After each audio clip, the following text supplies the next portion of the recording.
গাছ কাটা বন্ধে হাইকোর্টের রুল জারির পরেও নিষেধ অমান্য করে দেওয়া হচ্ছে গাছ কাটার টেন্ডার। ধ্রুব নয়নের তথ্যচিত্রে থাকছে বিস্তারিত।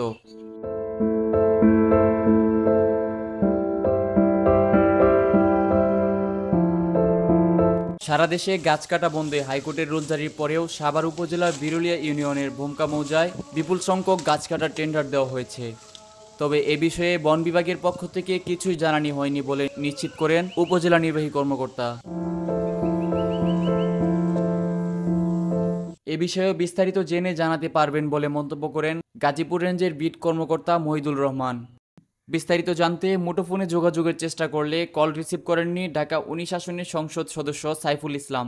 কাটার ব্যাপারে তো প্রধানমন্ত্রীর একটা ভালো নির্দেশনা আছে যে কোনো গাছ কাটবে না, আর একটা গাছ কাটলে 3টা গাছ লাগানো, এই ধরনের একটা অর্ডার ইস্যু আছে। কিন্তু আমাদের সাভারের যে অবস্থাটা, সাভারের পরিবেশটা অত্যন্ত খারাপ হয়ে গেছে। এত বাড়িঘর, এত এখানে কিন্তু গাছ সেভাবে নাই।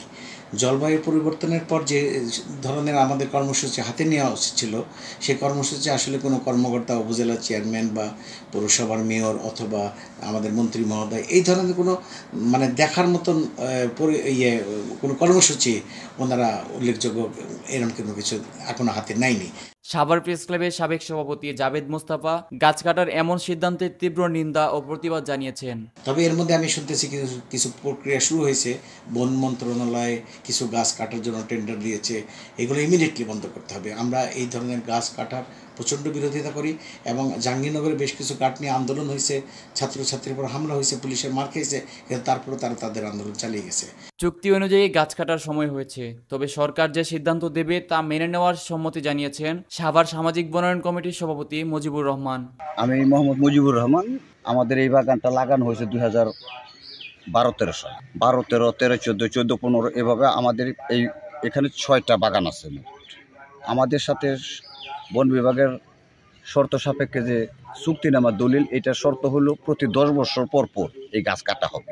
10 বছর পর গাছ কাটা হলে অর্ধেক সরকার নেবে, মানে 45-45, আর 10% টি ফান্ডে থাকবে। এই ফান্ডটা দিয়ে আবার আমরা পরবর্তীতে গাছ লাগাবো। আর এই গাছগুলি মূলত 10 বছর পর্যন্ত টিকে। 10 বছরের পর হয়ে গেলে গাছগুলি মারা যায়। আকাশমণি গাছ বিশেষ করে মেহগনি, গর্জন, গজারি, সেগুন, এই সমস্ত গাছগুলি বেশি দিন টিকে। তবে আমরা ইতিমধ্যেই জানতে পারলাম, একটা পেপার পত্রিকায় দেখলাম যে গাছ কাটা হবে না, গাছ কাটলে পরিবেশ নষ্ট হয়। সেটা সরকারি সিদ্ধান্ত, আমরা স্বাগত জানাই। আর আমার মনে হয় 10 বছর পরে এই গাছগুলি কাইটা সদস্যদেরকে লভ্যাংশ দিয়ে, আর যে 10% থাকবে এটাতে আবার গাছ লাগালেই এই গাছগুলি আরও ভালো হবে।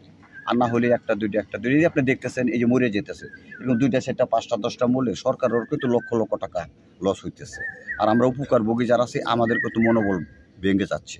তবে আমরা বন বিভাগের কাছে আমাদের এটাই দাবি থাকলো যে সরকারি সিদ্ধান্ত যেটা হয় সেটাই আমরা একমত।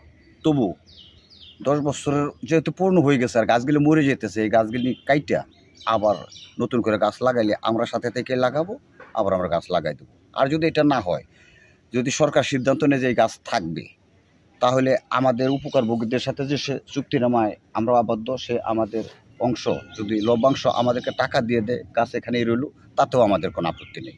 তবে সরকারের সিদ্ধান্তকে আমরা স্বাগত জানাই।